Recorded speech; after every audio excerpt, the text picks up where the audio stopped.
knew her brother. He was older and he was an athlete and a coach. And so I knew him, and he took me home with him to Boulder, one day, and then I saw her and didn't think anything about it. And then some years later, I was going through a divorce, and I told a friend of mine that I was ready to start dating, and introduced me to some young teachers, and he said, "Here come one now," and that was her. At first, I wasn't really sure, but we spent more hours at coffee shops, drinking coffee and just talking. We talk about from A to Z. I have 4 children, 3 girls and 1 boy. My oldest daughter was 18, and then I had 12-year-old daughter, and then she was 5 or 6.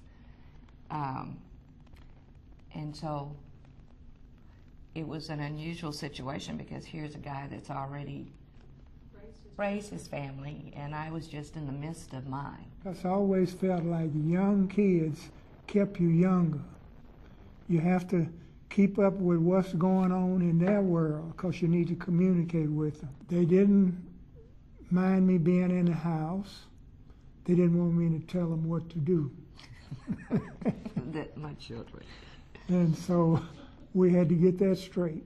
I'm sorry. Go ahead and tell them. My philosophy was, no, he's not your biological father. No, you don't necessarily have to love him, but you must respect him, because he is a part of our family, he's the head of the household. That's what I explained to them, told them. We talked about what they would call him, because he wasn't daddy, but yet he wasn't a mister like someone you'd see in the neighborhood. So we settled on Dee Dee. So he is their Dee Dee, they've called him Dee Dee, and they truly respect, and out of that respect, they've learned to really love him. The key to a successful marriage is communication, talk. Nobody can read your mind. You might think they can, but they can't. There aren't any fairy tales in real life. That's just in the books. The way you work on a job, you go to work and you make sure that you're on time, you try to do your best and be promoted. That's almost the same thing in marriage. Every day you have to work on it. Every day you have to give it your best. He would always get up and make the coffee.